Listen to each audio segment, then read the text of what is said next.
Imagine it's the year 2079.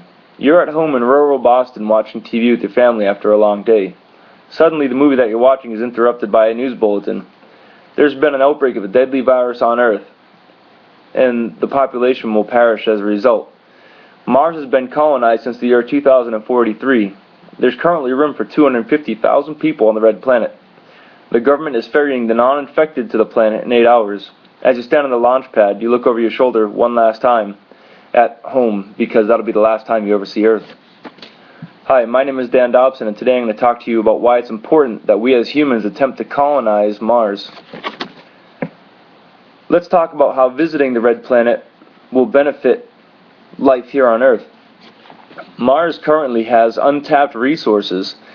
It's rich in gold, silver, plutonium, and heavy hydrogen, all of which could benefit economies. Heavy hydrogen is rare on Earth, 1 millimeter of which could replace the energy of 20 tons of coal.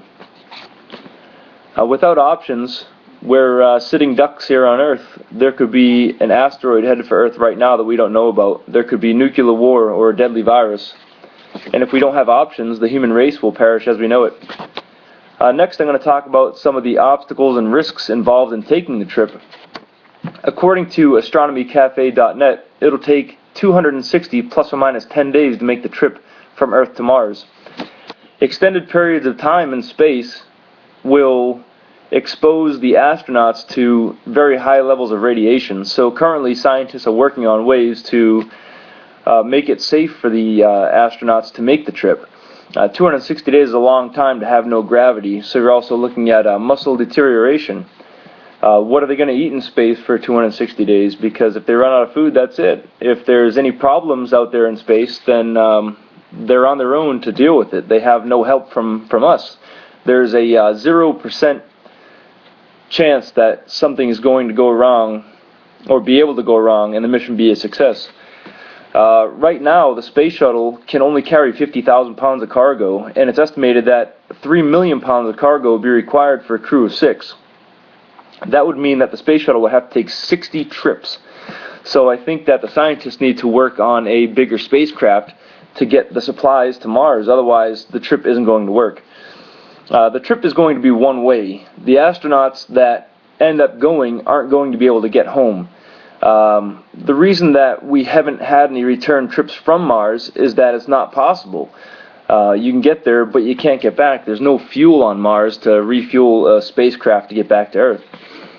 Lack of food for the astronauts will be a big problem. They have to carefully grow all their food. And if you have ever grown a garden, you know how hard it might be to grow a tomato plant. So if they screw up and they can't grow food on Mars, then that's the end of it. They will perish. Stephen Hawking said that one of the dangers of going to Mars would be contact with alien life. What if we run into a intelligent life form on Mars and they don't want us there and we're stuck there? They could eat us. Who knows? What if there's another planet behind Mars that we don't know about that looks like Earth, that has beings on it that could be hostile? Next, I'm going to talk about the possibility of the trip actually happening. According to Stephen Hawking, we will make a trip to Mars, but it might not be for another 100 years. We already sent rovers to Mars, so we know that it's possible to get there, but like I previously stated, it would be impossible to make the return trip unless we use some heavy hydrogen once we get there and use that as fuel to get home. Scientists say that heavy hydrogen could be used in fission reactors, and I know that's a lot more powerful than a nuclear reactor, or at least I believe it is, so that could be a possibility to get us home. Scientists are currently working out all the bugs to get us there and setting up a colony, but they do say that it will be a one-way trip. You can apply to become an astronaut for the Mars trip at mars1.com, applicants at mars1.com. Now that you know a little more about the Mars mission, let's cover what we talked about today. Today we talked about how a mission might benefit life here on Earth, how Mars has untapped resources and heavy hydrogen that could boost world economies. Where do we go if Earth has a big problem? what would we do now? We can't just go to the moon. We can't go underground. What if it was something serious? Next, we talked about the dangers involved and how astronauts have to grow their own food and the possibilities of encountering alien life. Lastly, we talked about how we sent rovers to Mars already, and they're out there sending back pictures and data as we speak.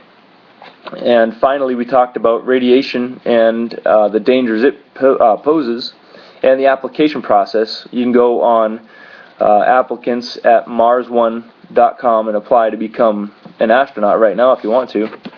Hopefully you can understand a little more about why it's important that we as a human race visit Mars, and maybe you should go and apply at mars1.com.